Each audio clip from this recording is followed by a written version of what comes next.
I am Hallie Crawford. I'm a certified career coach, speaker, and author. Our company is based in Atlanta, Georgia, and we have been coaching and training for just over 22 years now. And I'm thrilled to be here with you all today to talk about how to deal with those natural, kind of normal, understandable fears that we all have about career transition that we have noticed with our clients, again, understandably, have been exacerbated by COVID. How do we make a career change when we're in the middle of a pandemic and there's all these different factors going on? One of the good things that I wanted to share with you all first before we dive in here is that the good news is that the job market is very good and that employers are understandable or understanding and get that a lot of people are wanting to make a change. So you're not going to look as much of a job hopper as you would have in the past. A lot of people are wanting to make a move and a transition. So you're in the same boat with a lot of other people. That's the good news. Here's the bad news, and then I'll share some good news with you kind of as we go too. So making a career change, understandably, is one of the 20 most stressful things that can happen in your life. Our careers are a big deal for us, not just because our jobs pay our bills, but it's also our jobs or careers can be part of our identity in some way, shape, or form. And so making a change in this area can be an incredibly stressful situation. We totally understand and get it. And that's why we're here to talk about this topic today. So please just know, first off, you are not alone. A lot of people feel this way. We have never had anyone in 22 years, I think, say, I love job searching. Let's get started. Here's the good news. 90% of our clients will tell us when we first start with them through coaching that they are their biggest obstacle to making their career goals happen or making that transition. So the good news is you can control what happens with you. And we just need to learn how to get out of our own way, which is what we're going to be focusing on today. It's possible to make a change and a shift. 98% of our clients, they find their direction and make that transition. It is possible to do so. What you need to think about and just be mindful of is being realistic about the change because it can take a little bit of time to make that transition. It will take some effort and some legwork on your part, understandably. And it requires patience, being very persistent, and also being practical about what's realistic too. You are not going to necessarily find a job that's like peaches and cream all day, every single second is perfect. We tell our clients that that's not completely realistic. What we're going for when you're making a career transition into something that would be better for you is that the good parts about the new job so far outweigh the bad parts, the stuff that you don't like as much, that you barely notice those difficult things. So while we always want our clients to go for their dream and find something that's really going to be a good fit for them, and we help them do that, we also help them be practical about the transition as well, and that's critically important. Here's our agenda for today. We're going to talk about how to identify and deal with the fears that we may have, talk about how to manage around those more effectively, and then finally, how to implement a plan by creating some routine and structure for yourself, setting up calendar reminders for yourself, setting aside a certain amount of time that you're going to work on your career transition every single day and every single week. So first of all, let's talk about the first one. And this is identifying and understanding your fears and obstacles that are getting in your way. And the reason why we bring these up first is because if you don't deal with these right away, you can talk all day long about making a career change or take some action steps towards it. But those action steps will not be as good as they could be if you had dealt with those fears and obstacles up front at the very beginning. So one of the first exercises we would recommend you take on for homework tonight or this afternoon is when you think of a career change, what words, thoughts, or feelings, all of the above, I should say, and feelings, come to your mind first. And are they positive or negative? So get out a piece of paper, get out a journal, and we want you to just right away, just kind of brain dump on the page about what comes to your mind first. because you will start to identify and understand what is going on subconsciously in your mind or in your heart that you don't even realize is happening. Okay. So it's really important not to think too much about this exercise, but just get it out there on the paper, because then you can start to identify what are rational fears and things you need to manage around and take care of, like your finances, for example, and which fears are irrational, things that you need to push aside because they'll get in the way and they're just kind of your negative thinking. And then finally, the third thing you want to do as part of this journaling exercise is to identify the effect of these fears. What is happening to you as a result of these fears, so that you can really start to take some action around managing around them. And you understand when those fears are coming up for you, because you'll see what those negative behaviors are. So are those negative behaviors, for example, I avoid working on this, I take too much time or procrastinate on it, or I keep making excuses about it, or whatever it is. So you need to understand what those fears and obstacles are right out of the box, because your actions will be more effective if you start to work around those first at the beginning. The most common obstacles we have found with our clients in terms of making a career transition are things like this listed on this slide: negative thinking, a lack of confidence in some cases for professionals, listening to naysayers, those people around you who say, "Ooh, it's not possible to do that. Ooh, this is not a good time. Are you really sure this is what you want to do?" And finally, not fully being committed. So some of our clients will tell us they are committed, but once we dig underneath what, is holding them back, they start to share with us those obstacles or reasons why they're actually not fully committed. And so you need to ask yourself two things at the bottom of this slide. Number one, from your journaling exercise, what is your greatest fear about making a change? Identify what that is, whether it's financial, that you don't like job searching, the economy isn't as good as, people say it is, et cetera, et cetera. And number two, you need to evaluate for yourself on a scale of 1 to 10, how committed are you really to making this career transition? And if it's not at a 10, I need you to ask yourself, why is it not at a 10? What is standing in the way of me really making this happen and having it be at a 10? Because that will give you clues to the things you need to tackle and work around first, the most important items. One of the things we find with our clients pretty frequently is this sense of imposter syndrome. And we'll explain what this is for just a minute, because it does happen to a lot of people. Imposter syndrome is a phenomenon where people tend to be unable to internalize their accomplishments. They feel like they are frauds in some way, shape, or form, even if the word they would use for that isn't quite as strong as that one. But for whatever reason, they feel like, I don't deserve the success I've had. I don't know or, understand what my skills and strengths are. Or some clients have told us, I just got a bunch of lucky breaks. And so they can't say that, hey, it's because of my strengths and accomplishments and my skills that I have had the success that I've had. And it's really important to work around this imposter syndrome, because a lot of us tend to have it on some level in some way, shape, or form. And we'll give you some tools to help manage around that in the next couple of slides here. 2 out of 5 even very successful people consider themselves frauds in some way, shape, or form. Like, hey, I'm not quite as good at or as other people think that I am. And 70% of all people tend to feel like imposters in some way, shape, or form at one time or another. One of the things that you can start to think about for yourself to identify if you are experiencing this is, when do you feel more confident during your workday or even your personal time? And when do you feel less confident? Is it when you're performing a certain task? Is it when you're speaking to a specific person that you feel a little bit more fraudulent or less confident, so to speak? And it affects everyone. So again, you're not alone.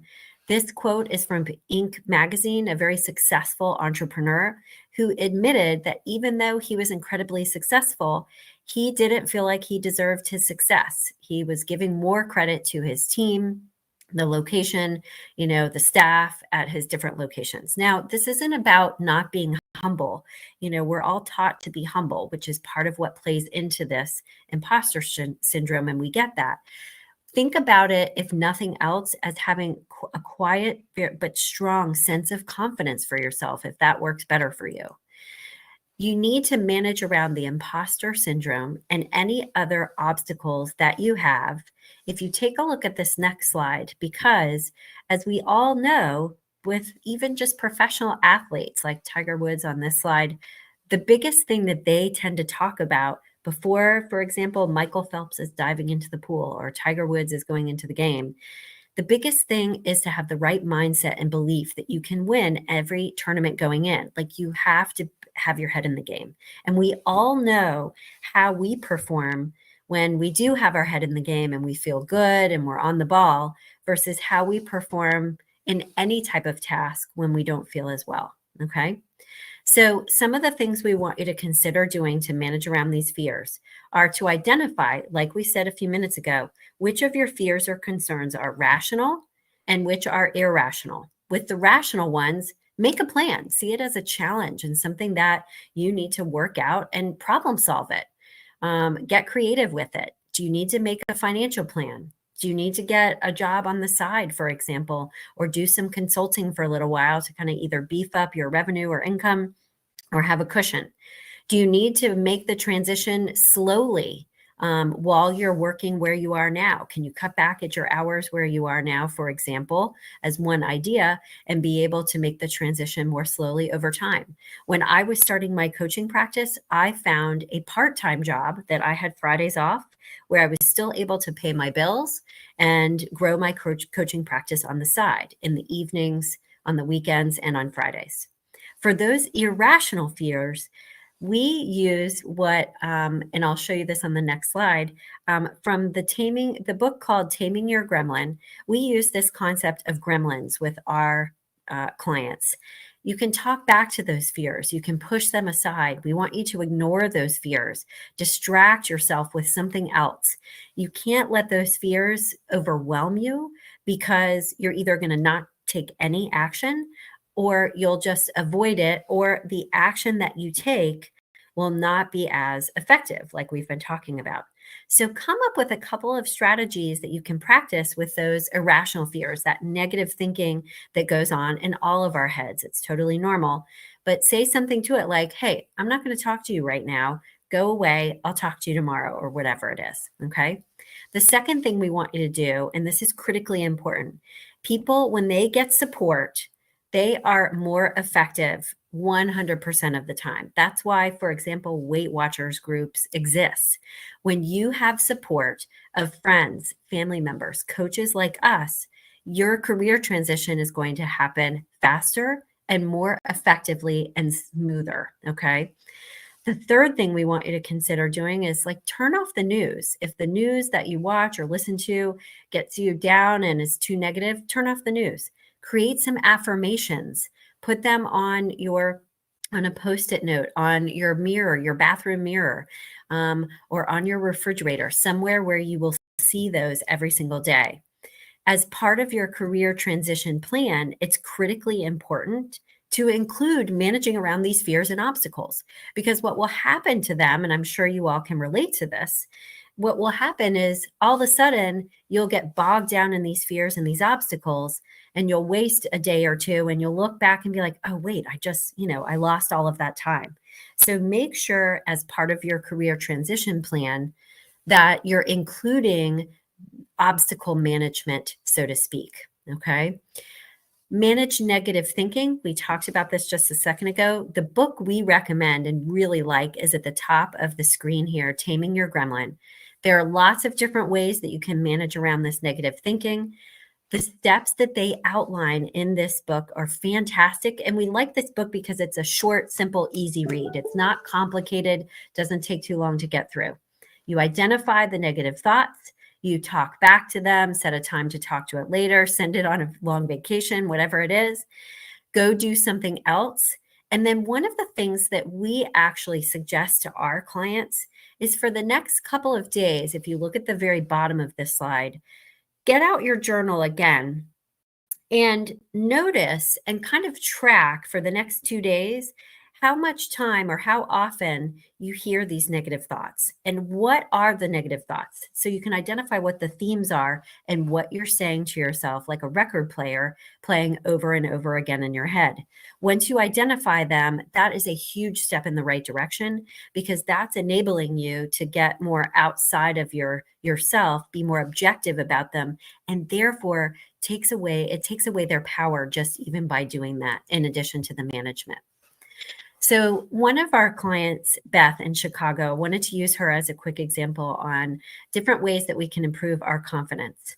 Lots of different things that we can do. Affirmations on your bathroom window, we talked about those already.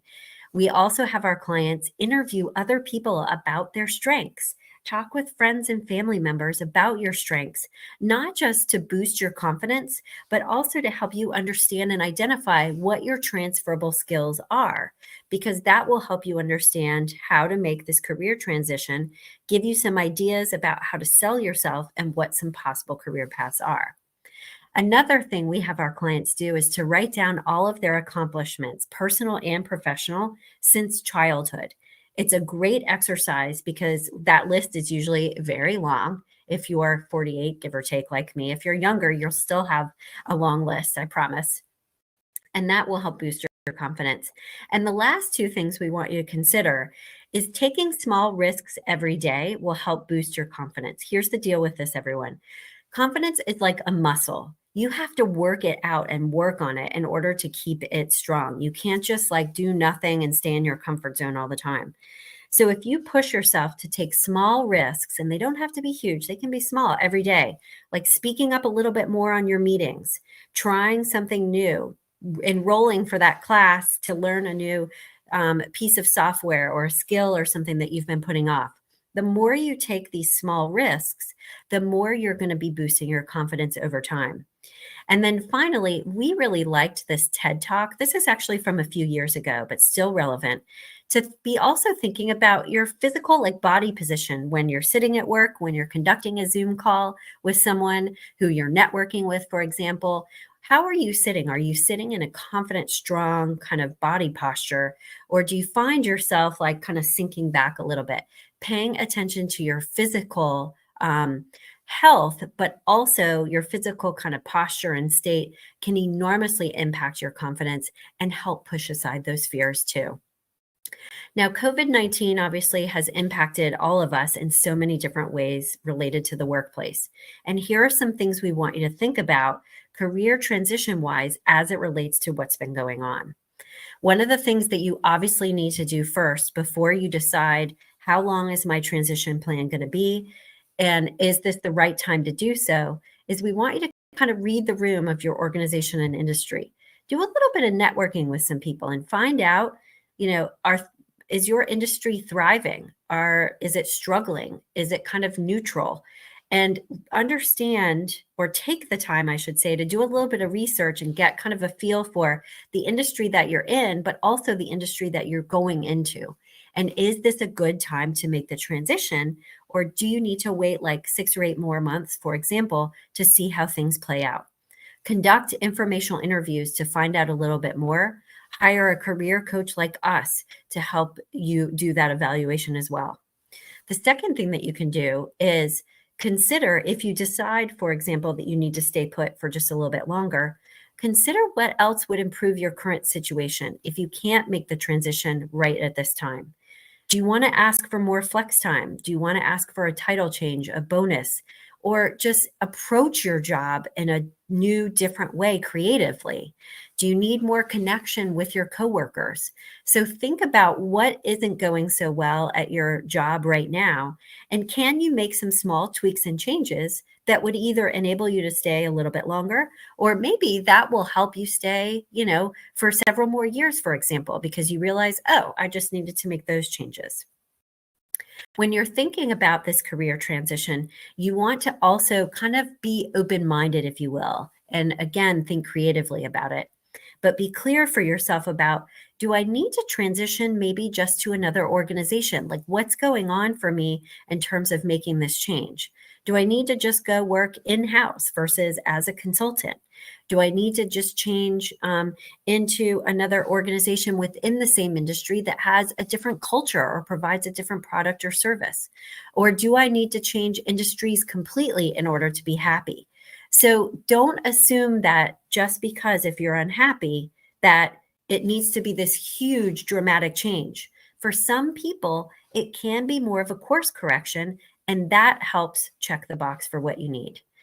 Think about whether you need to make a move now or can make a move now, or whether you need to sit tight for a certain period of time and then evaluate it. The bottom line is you need to create a plan for yourself and be practical and rational about the whole thing. Don't just jump from the frying pan into the fire. I always get that wrong. All right. The next thing we want you to do is to get practical and very tangible about what your top 5 transferable skills are. When you get more clear about what your transferable skills and strengths are, that will help allay your fears a little bit more because you will have the confidence to say, wait, I do have a lot to offer a prospective employer, and you'll be able to sell yourself more effectively. A couple of things that we would encourage you to do is to review your resume and LinkedIn profile with a coach, a friend, or a mentor. Interview other people, like we said earlier, about what your strengths are. And finally, take some time to pull out a few job postings that are appealing to you and analyze those in depth side by side as they compare to your resume. Print both out on your desk and look at them both side by side. So you can go line by line down that job posting and say, oh, I actually can make a transition into this career path. I just need to think a little bit more creatively.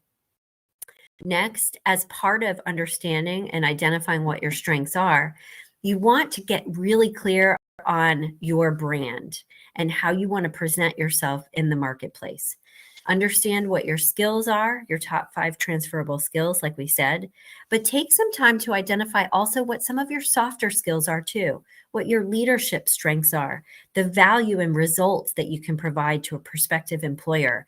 Do you have an incredibly strong work ethic? Are you very good at developing and maintaining or managing relationships with people? Include those soft skills too on your resume, in your cover letter, and in your elevator speech when you're networking with people. You want to be really clear, finally, when you're thinking about your brand, you want to be really clear and communicate to others the results that you can achieve for specific organizations. Okay. And what we mean by that is don't chalk in generalities. Say, I am able to increase your Salesforce satisfaction by X% because you've got that statistic from the past, for example. If you are one of those people that is unclear about their strengths and would like help with that, but also want that really good language to use when you're interviewing or actually going on an interview and networking with people, we love the Strengthsfinder Assessment. It's strengthsfinder.com. It's listed at the bottom of the slide. We typically recommend that our clients do the top 5 strengths. That's the one that's $20. It's a little bit further down the page. We think that that one is plenty because you get a lot of great valuable information for that top 5 strengths. Leverage a career coach like us, a mentor, etc., to again understand what your goals need to be, etc. The other thing we want you to do to more tangibly start to prepare for your search and your transition and help allay those fears is not just updating your resume, but also update your LinkedIn profile. LinkedIn is critically important these days. It's an absolute must to your job search. With our clients, our LinkedIn and resume expert helps them create a branded banner that goes behind their headshot.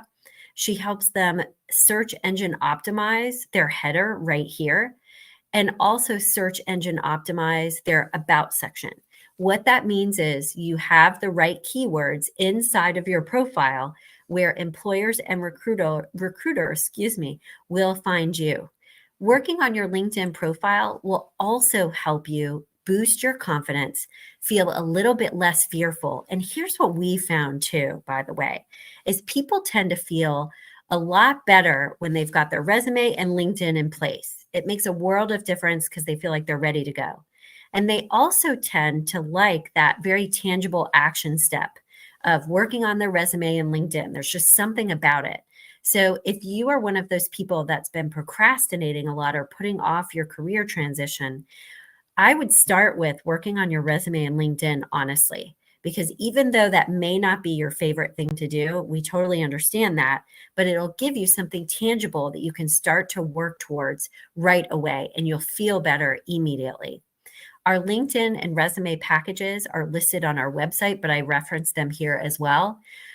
When you work with our LinkedIn experts, 9 times out of 10, employers will start finding you and recruiters will do so, reaching out to you.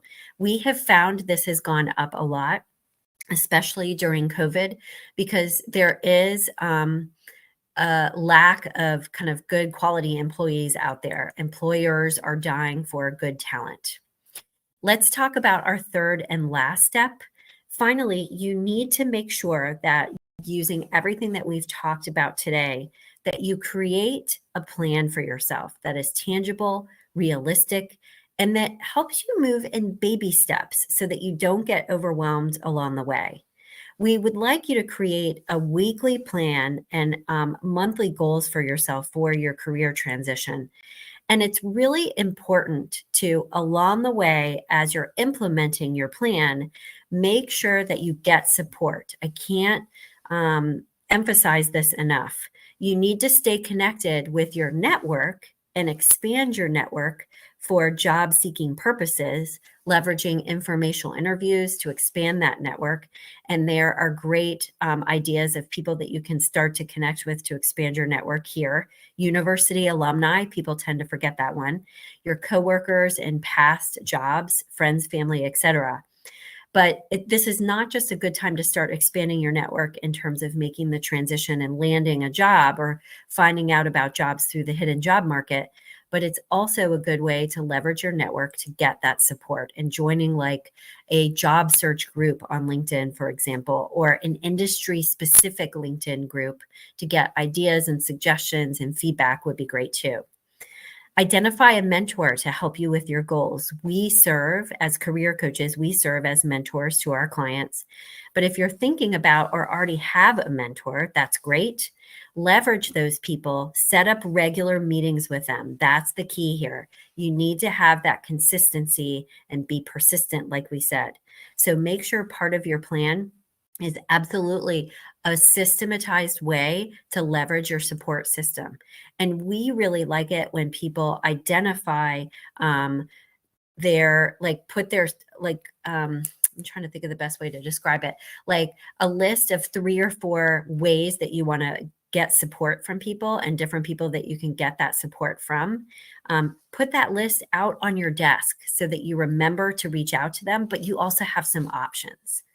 And then finally, as we're thinking about our career transition and planning for it, remember that you need to have a clear goal in order to make it happen and be successful.